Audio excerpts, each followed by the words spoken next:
Pipistrel name was born more than 30 years ago when I started to produce trikes. These were very simple flying machines with the shape of the bat in evening sky, because at that time in former Yugoslavia such kind of flight was forbidden and we were allowed to fly only in the evenings. And as bat in Italian is Pipistrello, or in Latinium Pipistrellus, I gave the name to these machines, which I started to produce because I knew that in former Yugoslavia at that time would be not enough of market and I must export these machines.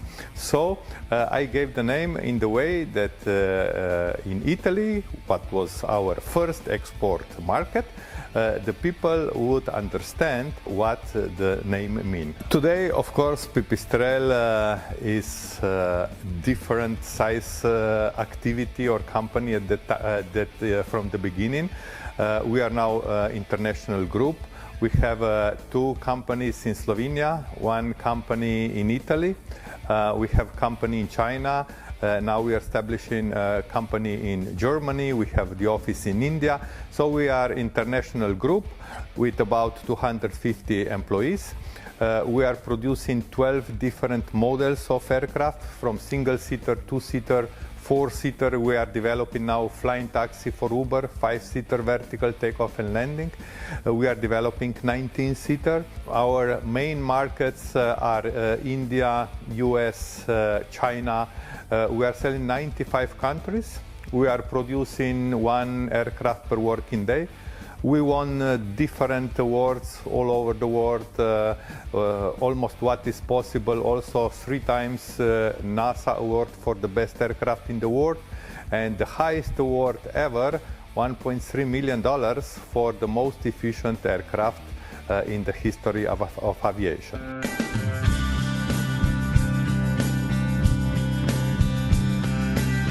A part of different models in size of the aircraft, we are producing also gliders, motor gliders.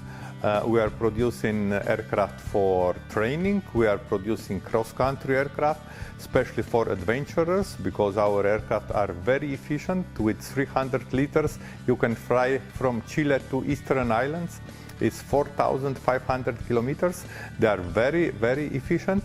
And four-seater Pantera, very fast and efficient and affordable cruiser aircraft. We are producing also platforms for unmanned surveillance, like unmanned aircraft. Tomorrow, I believe, we will produce bigger aircraft, certified aircraft. We obtained a few years ago from FAA and also from EASA all the certificates also to design and produce certified aircraft. We are EASA approved design organization, production and maintenance organization. So we are producing now different types also of certified aircraft. The most known is SW121, which is certified also for intentional spins, night VFR.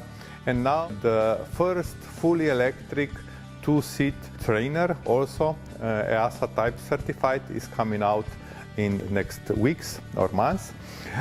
So different models of aircraft, but of course we are known last years like the most advanced designer and producer of fully electric aircraft.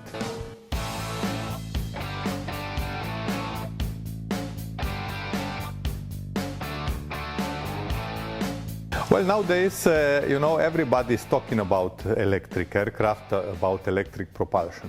Pipistrel is selling electric aircraft 12 years now, so we have the most experience on the market. We also, most of electric-powered aircraft concepts around the world were born here, or we were involved in a way. The first fully electric two-seater aircraft in the world was Pipistrel. The first four-seater fully electric aircraft also Pipistrel. The first hybrid, the first hydrogen fuel cells four-seater aircraft. We are involved in all these electric-powered aircraft.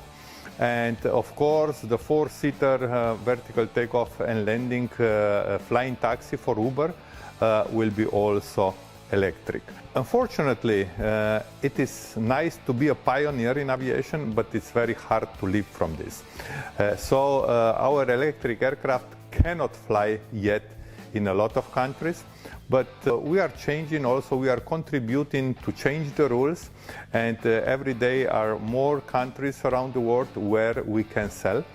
And also now, when the first type certified aircraft from EASA will be on the market, this will open a new way of training, because the cost of the energy on fully electric two-seater aircraft is less than €1 per hour.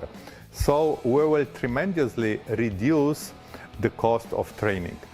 Also, I must tell you that if you never flown an electric aircraft, you will feel the difference once you will be in the cockpit, because you don't need any headsets, there is no noise. You will see that the people on the ground will not turn the head towards you because they don't hear you. It's totally different world. We are bringing the flight back to more than 80 airports in Europe which are closed because of the noise. In Europe, this will change a lot the mentality soon when the aircraft will be certified. But you must know that on our aircraft in Australia, you can already make a PPL license. Some countries are much ahead of Europe. Also in the States now the rules are changing. So tomorrow I strongly believe that electric propulsion will dominate.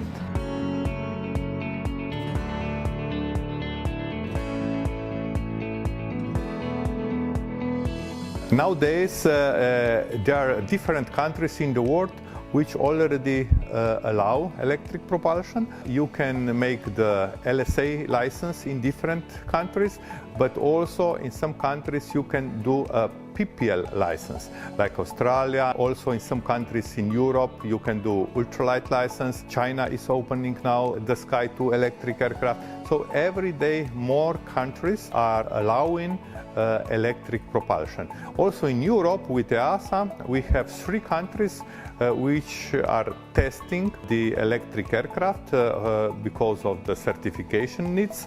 This is Switzerland. In Switzerland we have a dozen of electric aircraft already flying, and France, but also Norway is ahead, and Sweden. So yeah, electric propulsion, nobody will stop anymore. 10 or 12 years ago when we started with electric propulsion, the pilot should be also a kind of engineer or technician. Nowadays our cockpit is totally the same in the fuel-powered aircraft or in electric one. The only difference is that you don't have the indicator of the quantity of the fuel, but you have the state of charge, or let's say the energy in the batteries replacing the quantity of fuel. So everything else is the same. The throttle lever, the temperatures, everything. You don't feel that you are in electric aircraft until you activate the throttle, because then you only see the propeller turning, you feel the air, but you don't hear the noise. And this is the biggest advantage. You don't need any warming of the engine, you don't need preparation, you don't need mixture, nothing. It's so simple to use it like a cell phone. You connect it to charge and then you use it.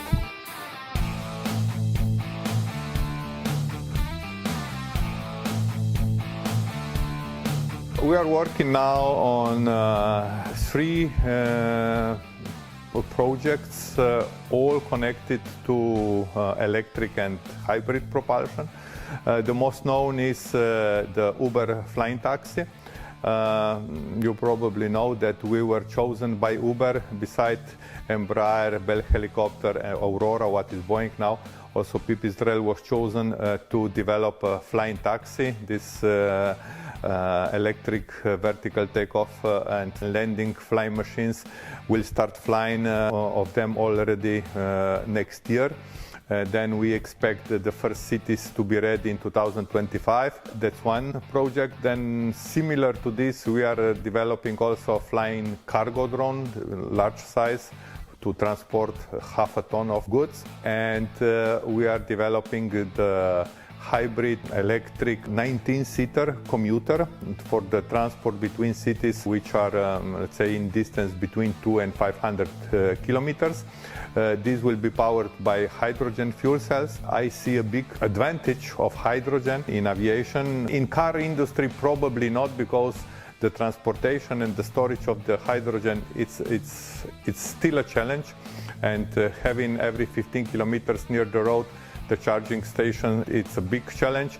But on the airports, which are not so frequent, charging stations can be done. And hydrogen is the cleanest energy ever. The only emission is pure water.